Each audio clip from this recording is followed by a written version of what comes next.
La bibliothèque Bodleian d'Oxford conserve un livre d'heures ayant appartenu à la reine Marie de Médicis. Cet ouvrage, réalisé entre 1500 et 1510, est attribué à un artiste désigné comme le maître des scènes de David du bréviaire Grimani. Le commanditaire, sans doute un personnage très important, n'est pas connu pour le moment. L'artiste s'inspire des scènes historiques populaires que l'on retrouve dans les psautiers, les bibles dites des pauvres, séries d'images imprimées à partir de bois gravés, mêlant des scènes de l'Ancien Testament à celles des évangiles. Par ailleurs, l'iconographie reprend aussi des épisodes de la légende dorée de Jacques de Voragine. Les deux premières miniatures sont en verso et recto. À droite, le texte de la prière Salve Sancta Facies Nostri Redemptoris. À gauche, la sainte face du Christ aux traits apaisants qui accompagnent la prière. La bordure historique comprend 4 scènes. Scène 1, l'empereur Tibère, malade, a du mal au sens propre à cracher au bassinet. Il envoie un homme de confiance à Jérusalem quérir le guérisseur dont il a entendu parler. Il s'agit du Christ. Scène 2, l'homme de confiance arrive à Jérusalem.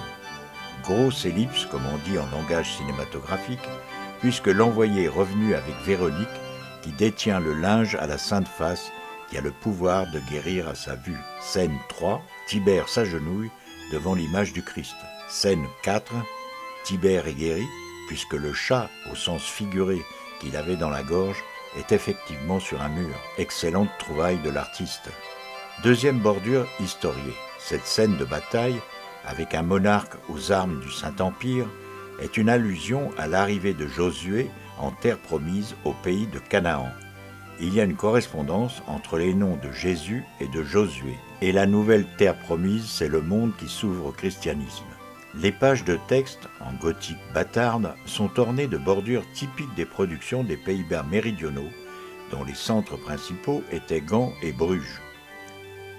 Moïse et le serpent d'airain, scène qui préfigure l'élévation de la croix. En bordure, des scènes de la Passion du Christ. La Pentecôte et la réception des tables de la loi sont en verso et recto. Il y a une correspondance évidente entre ces deux miniatures.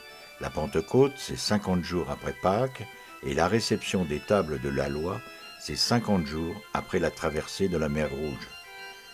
À la construction de la tour de Babel, pilotée par le roi Nemrod, qui va entraîner la dispersion des langues, répond le don des langues dont vont bénéficier les apôtres pour porter la bonne nouvelle.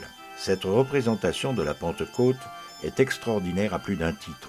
Le lieu tout d'abord, une maison cossue de notables flamands. La composition ensuite, on dirait un instantané photographique d'une réunion entre amis.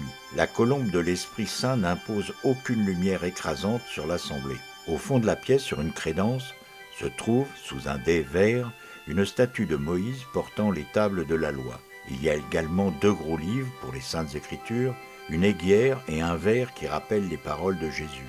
Celui qui donnera à boire un simple verre d'eau fraîche à un de ses disciples se verra récompensé. L'ornementation de la cheminée interroge. Les anges porteurs d'armoiries font-ils référence à David et Salomon ? Sur le manteau de la cheminée, voit-on les prophètes Isaïe, Michée et Zacharie? Le panneau de prière accroché au mur a 26 lignes. Est-ce un rappel d'un psaume de David? On pourrait signaler aussi le livre de la Vierge et les 4 livres tenus par les apôtres pouvant évoquer les 4 évangiles à venir. Dans l'iconographie de la Pentecôte, le Christ est parfois présent pour montrer qu'il continue de travailler avec les apôtres au salut des âmes. À mon avis, l'artiste qui a peint cette Pentecôte est allé encore plus loin. Il a représenté une trinité réelle. À gauche, Dieu le Père avec un manteau rouge, au centre l'Esprit Saint, et à droite l'homme pieds nus vêtu de rouge pourrait être le Christ venu faire un tour parmi ses disciples.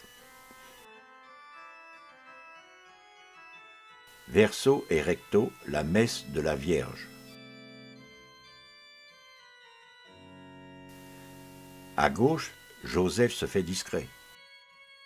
À droite, la Vierge au puits avec l'ange, première forme de l'Annonciation.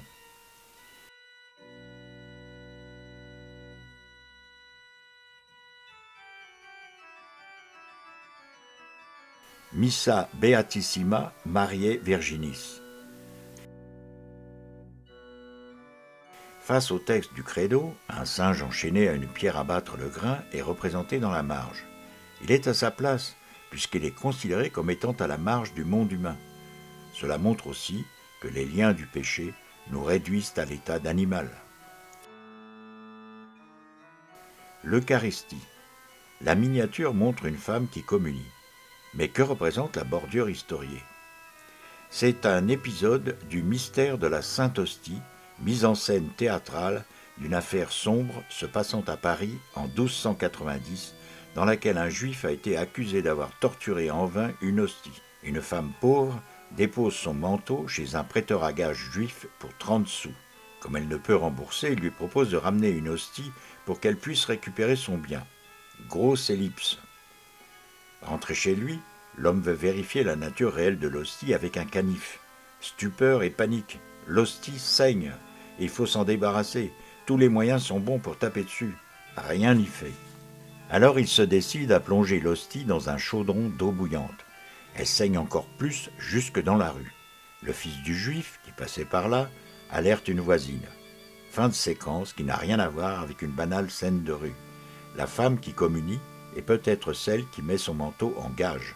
Elle va dérober l'hostie pour la remettre ensuite au prêteur sur gage.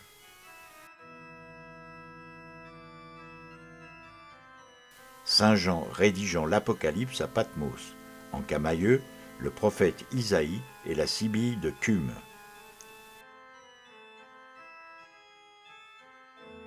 Saint Luc peignant la Vierge et Saint Matthieu. Saint Marc avec des prophètes en bordure. La Passion du Christ selon Saint Jean, verso et recto. Le péché originel. Adam et Ève et le tentateur. Adam et Ève chassés du paradis. Dieu leur a fourni des vêtements. Caïn tue Abel avec une mâchoire d'âne.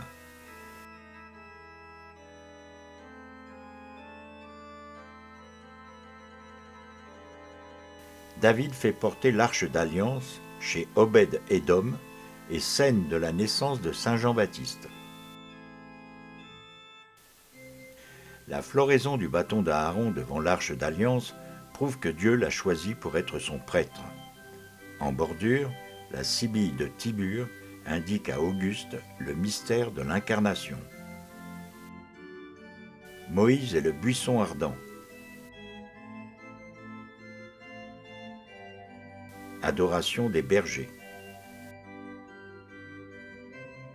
Salomon et la reine de Saba.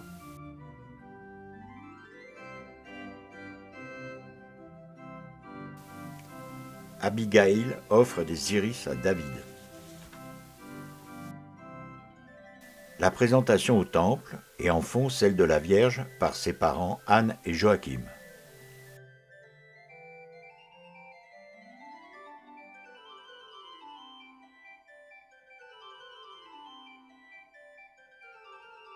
Ésaü et Isaac aveugles en font la fuite de David. Ésaü le chasseur se présente devant Isaac aveugle pour recevoir sa bénédiction. À l'arrière-plan, son frère Jacob a été envoyé auparavant par sa mère pour qu'il soit béni, Isaac le prenant alors pour Ésaü. Saül, devenu l'ennemi juré de David, a envoyé ses hommes pour le tuer. Michal, la femme de David, l'aide à s'enfuir par la fenêtre. Massacre des innocents et exécution de 3 martyrs. Psaume pénitentiel de David. Messe de Saint Grégoire et décor architecturé avec une abbesse et un chien. Dans ce décor, accroché au mur, une prière de Notre-Dame de la Pietà qui répond parfaitement à l'apparition du Christ au-dessus de l'autel. L'abbesse bénédictine est vraisemblablement Sainte Wivine de Grand-Bigard, populaire dans la littérature du XVe siècle et encore honorée aujourd'hui par une procession à Ohain. Elle était invoquée contre les maladies du bétail, d'où la présence, pouvant paraître insolite, d'un chien de berger à poils longs. La Trinité. En bordure, Abraham reçoit 3 anges. En bas, en bordure, les princes de l'Église et les princes chrétiens, au premier rang desquels se trouvent l'empereur et le roi de France.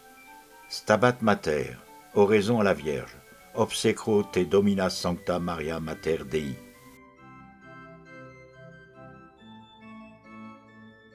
Prière. O intemerata et in aeternum benedicta. L'initiale montre Saint Jean consolant la Vierge. Bordure architecturale avec des personnages dans les niches. L'archange Saint Michel. Saint Jean-Baptiste et son martyr en bordure. Saint Jean avec la coupe empoisonnée et en bordure des scènes du miracle des bâtons et des cailloux changés en or et en pierre fine. Saint Pierre et Saint Paul, en bordure, leur exécution. En bas, la vision du Christ de Saint Pierre et la résurrection de Tabitha la chrétienne de Jaffa. Saint Jacques le Majeur. Des taureaux sauvages envoyés par la reine Louve de Galice devaient mettre à mal le convoi de la dépouille de Saint Jacques, mais ils se transforment en bœufs dociles. Finalement, la reine Louve se convertit et accueille en son palais le corps de Saint Jacques.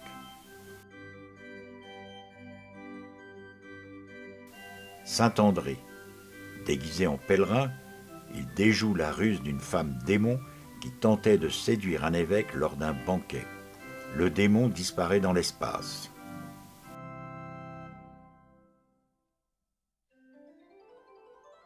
Saint Christophe. L'histoire commence dans la bordure et se lit de haut en bas.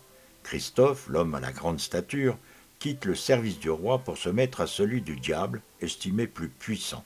Au détour d'un chemin, le duo aperçoit un calvaire. Le diable, effrayé, avoue que celui qui est sur la croix, appelé Christ, est plus puissant que lui. Du coup, Christophe va se mettre au service de ce dernier. Le diable s'enfuit. Christophe part à la rencontre d'un ermite. L'ermite a convaincu Christophe de faire passer les voyageurs qui veulent traverser la rivière. Puis arrive le tour du Christ, ayant pris la forme d'un enfant. Très lourd à porter, puisque le bout de chou pèse tout le poids du monde. Saint Sébastien percé de flèches et Saint Adrien, patron des bouchers et des gardiens de prison, portant l'enclume sur laquelle on lui coupa les jambes et la main gauche. Saint Georges et Saint Laurent. Saint Antoine résiste à la tentatrice. À l'arrière-plan, il converse avec Paul, le premier ermite. Dans le décor architecturé, deux majoliques italianisantes montrent une tête d'homme à gauche et des armoiries à droite, très simples, à une bande. Il pourrait s'agir des armoiries de la prestigieuse maison de Ligne, et l'homme pourrait être le commanditaire, Antoine Ier de Ligne, au service de Maximilien d'Autriche et de Charles Quint. C'est un scoop. Saint Nicolas est la légende des trois enfants sauvés du saloir. En bordure, plusieurs scènes théâtrales tirées des jeux de Saint Nicolas, dont la restitution d'un trésor par des voleurs et la conversion d'un juif. Saint François d'Assise recevant les stigmates. Saint Antoine de Padoue et au fond, le miracle de la mule qui s'agenouille devant l'hostie. Sainte Anne, la Vierge et l'enfant. Sainte Marie-Madeleine à la Sainte-Baume. Le décor architecturé est exactement le même que pour Saint-Antoine, et l'on retrouve les majoliques avec les armoiries. Et si Antoine de Ligne avait offert le livre d'heures à sa femme Philippote de Luxembourg? Les archives du château de Belleuil, appartenant au prince de Ligne, pourraient donner la réponse. Mais il faut attendre l'achèvement d'un inventaire énorme, pour l'instant réalisé à 8%, au début de 2023. Sainte Catherine. Sainte Barbe. Sainte Marguerite. Sainte Apolline, patronne des dentistes. Le Christ et la Vierge, entourés par Saint Jean-Baptiste, Saint Sébastien, Saint Pierre et Sainte Catherine.